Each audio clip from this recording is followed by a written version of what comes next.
Hello there, and welcome to Her Money Mindset, the podcast where we talk about all things money, mindset, and how our relationship with finances shapes our lives. I'm Courtney Schwangler, and I am so excited to have you here.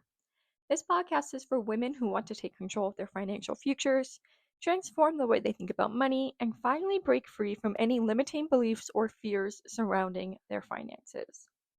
Whether you're just starting out on your money journey, looking to build wealth, or want to get clear on your financial goals, this show is for you. Here on Her Money Mindset, we're diving deep into topics like budgeting, saving, investing, and everything in between. But we're not just talking numbers and strategies. We're digging into the real reasons why so many of us struggle with money in the first place. Our mindset around money plays a huge role in how we handle it, and it's about time we got real with it. So I will be sharing tips and tools to help you feel more confident in your financial decisions, but we'll also be exploring how your personal history, upbringing, and past experiences with money can influence how you manage it today. It's time to heal that relationship with money and make it work for you. So, if you're ready to shift your mindset, build the life you deserve, and start making your money work for you, then you're in the right place. And I cannot wait to take this journey with you. Now, before we jump into this episode, I have to tell you about something that has been helping so many women in this community finally get control of their money. It's my Budgeting Basics bundle. This is a digital pack filled with the exact tools I use to stop living paycheck to paycheck and start feeling confident with my finances. Inside, you'll get my signature budgeting template, a debt payoff tracker, savings challenges, a money mindset reset, an expense audit, and even a 2-week budget bootcamp to help you get back on track fast. So, if you're ready for a fresh start with your money without the overwhelm, this bundle is where I would have you begin. You can grab it now using the link in the show notes, and be sure to use code HMMPodcast for 15% off as a thank you for being such a loyal podcast listener. Now, if you know that you want help with your money and your money habits, but you want something faster than self-paced work, personalized, and someone to directly hold you accountable, sign up for private one-on-one coaching with me. I'll have the link in the show notes for you. You can do a one-time one-on-one coaching call to answer your budgeting basics, get your budget set up, and get you on your way. Or you can do my 12-week private coaching program for more accountability, structure, and motivation. Now, I only have 5 coaching spots left for August, so make sure you sign up today for a free consultation call. Also, please leave a review of the podcast. This is such a great way to tell me and others that you enjoy this podcast and you think that someone else would benefit from listening as well. Now, let's dive into this episode, which is all about meal planning on a budget to save money and stress. So, have you ever opened your fridge at 6 p.m. and you just stared? You just stared at that fridge and you thought, okay, but what the heck am I going to make for dinner? Then, out of stress and overwhelm, you just order pizza or you just hit the drive-thru. That adds up fast, not just in money, but also in stress and wasted food. So, this is something that myself, my family, and I have struggled with a lot, actually. Is just we're in the thick of raising little kids. I have a 3-year-old and an almost 1-year-old, and my husband and I both work full time. So it was just making dinner kind of just seemed like a battle, and then we would spend money on buying food out, and then we would feel guilty for wasting money on food, and it was just a vicious cycle. So then I finally kind of started implementing, okay, well, you don't have to make, 21 meals a week. I'm not talking breakfast, lunch, dinner. How about we just start with 2 meals a week for dinner, then bump it up to 3, and then kind of work your way up from there. And then when I started doing that, that is when things kind of started getting a little bit easier.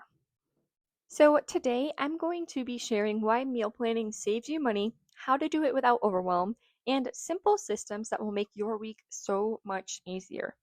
And just as a side note, you guys, I have my little baby with me, my almost 1-year-old, and I have my sister's baby. He is a sweet little newborn. So if you hear any random baby noises in the background, that would be what you're hearing.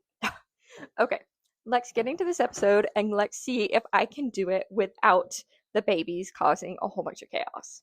So, the first thing that we're talking about is why meal planning saves you money. So, we have a lot of money leaks without planning. So, this is last minute takeout. This is groceries that we've already bought, but we didn't make a plan for. So, now we're just wasting these groceries and we're not cooking with them because of the overwhelm. And then we're going into the grocery store without a plan. So then we're over shopping and we are just spending way too much money in the store because we went in without a plan. Maybe we went in while we were hungry and boom, wouldn't you know it, we walked out $250 later with a whole lot of nothing, right? So here's a little fun fact for you. So the average American family spends $3,639 in food outside of the home each year. And that is according to the Bureau of Labor Statistics. So when you're kind of looking at the emotional angle of this, that's when we're saying, okay, I'm feeling really stressed out. I had a really long, hard day at work, and I just really don't feel like making dinner tonight. So then maybe your partner feels the same way. Maybe he or she had a really rough day and they don't really feel like cooking either. So what do you guys do? You order takeout, you throw the kids in the car, you go through the drive-through, and you spend $50 to $60 on a family of 4, 5, 6, however many kids you have. And it's not really that good. It's really not that good. So let's talk about how to meal plan without it taking hours off of your Sunday. So you have to start small. Like I mentioned, I started with just 2 to 3 dinners a week. And honestly, this is something that I still kind of do. So usually I'll cook 3 times a week at least. Then we have some leftovers. Then usually my mom will make dinner for us. We all live in the same neighborhood. So usually she'll make dinner once a week. And then we'll have a frozen meal or like a frozen pizza or something like that on the other nights of the week. So it all kind of works out. So I usually find that 3 dinners a week is usually pretty doable. It's pretty reasonable for me and my family. So try experimenting, see what works for you and yours. So if you know that you're going to have a busy night, so like for me, on Mondays and Wednesdays, summer is unfortunately over. So my husband is back in college. So he goes to school on Monday nights and Wednesday nights. So I know that those are my busy nights. I've got the kids. It's kind of just going to be chaotic. I don't have any help. So that's when either we're eating leftovers, we're throwing a frozen pizza in the oven, or we're doing a crock pot meal. Then, when you have free nights, so you have support, maybe the kids are with grandma, whatever it might be, that's when you can experiment with some new recipes. That's when you can actually cook and reuse ingredients. So, when you buy chicken, use it for tacos, use it for stir fry, use it as a topping on some salads. If you buy some spinach, use it for omelets, use it for pasta, use it for your smoothies. So, like I was saying, there's a simple framework that you can follow. So, do one easy meal, do one family favorite that you know the kids are not going to give you a hard time and you know they're just going to eat it, right? Have a leftover night, have a new recipe night, and then fill in the rest with flexible nights, whatever works for you. So, remember, meal planning is about reducing stress, not locking yourself into a rigid plan. So do not let yourself get so caught up in meal planning that it stresses you out. So let's say today's Tuesday. I have a plan to cook dinner tonight. I don't know what I'm making yet. I know we have chicken and we have some pork. It'll be one of those two things. But I'm not going to let it stress me out so much to the point that I'm freaking out about it. I feel like it's not flexible. Maybe, I noticed I was gonna make chicken stir fry. That's what I'm gonna make for dinner tonight. But maybe when I open my fridge, I see that for some crazy reason the pepper that I bought has gone moldy. Don't let it throw a wrench in your plan. Don't immediately be like, oh, well, we're buying fast food now. Just rework things. Allow yourself to be flexible. Maybe you say, all right, this is a frozen pizza night. I'm going to deal with this tomorrow. Just remember, it's about reducing your stress, not adding to it. This is not a rigid plan. This is flexible and it's meant to work with you and your family. So, grocery shopping tips.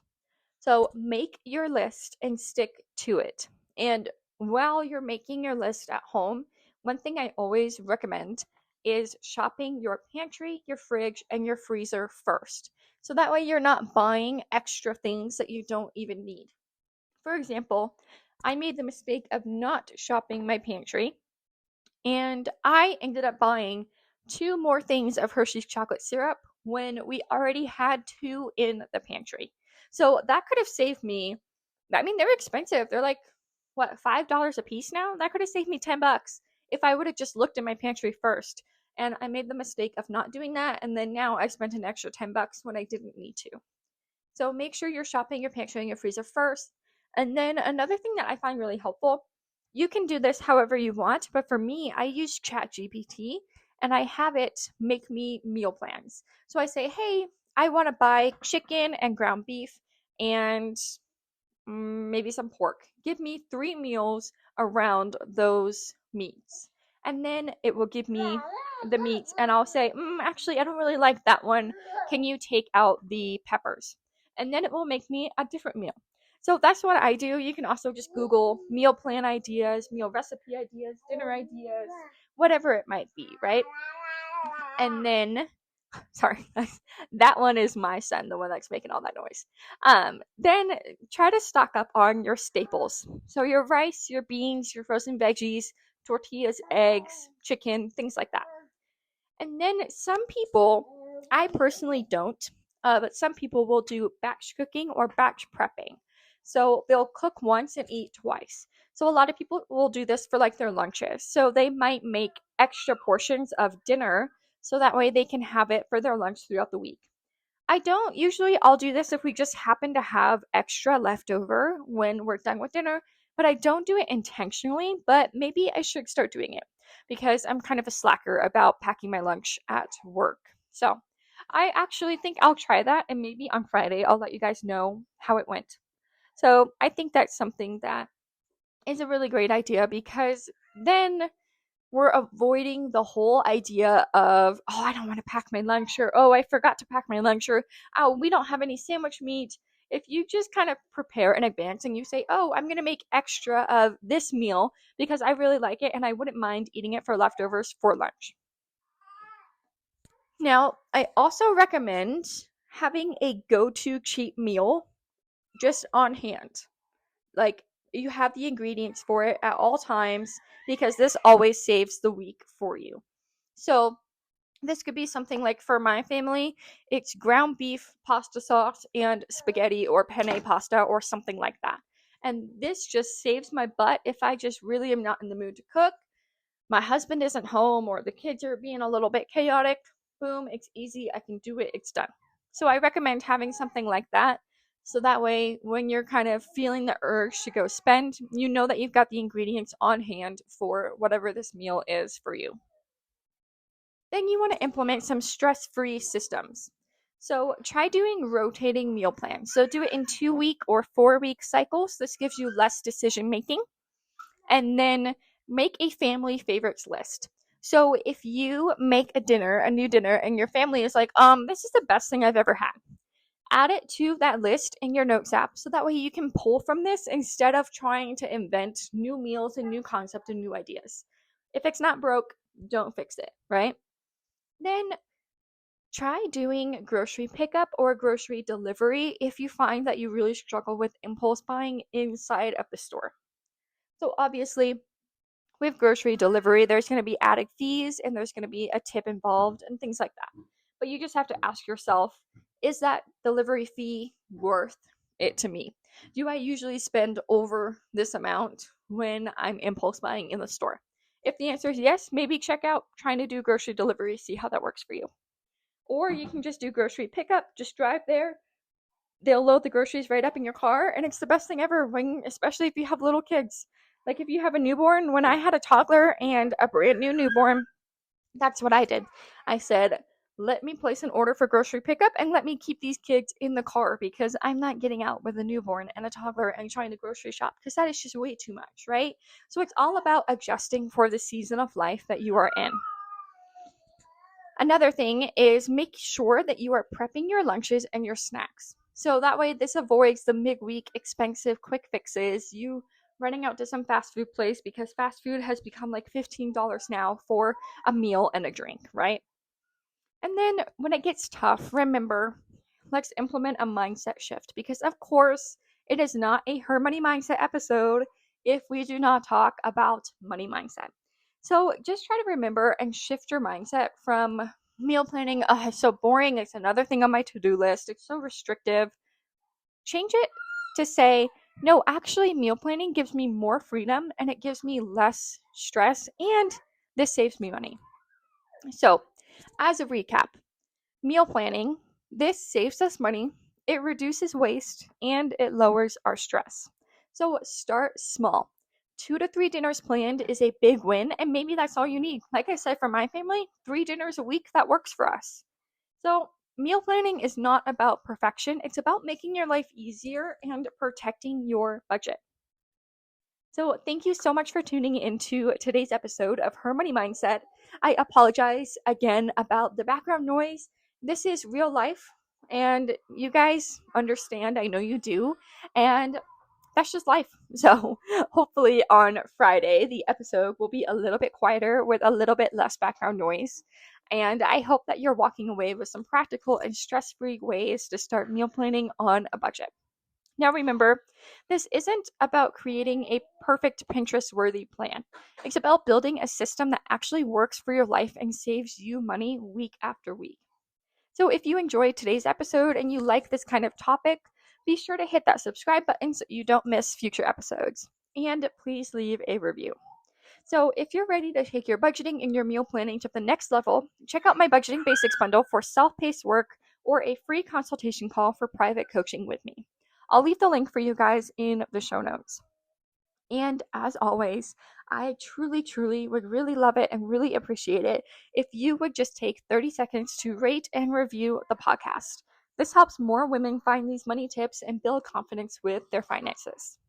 Now, until next time, remember, you don't have to do everything at once. Just start with one small change and watch how it all adds up.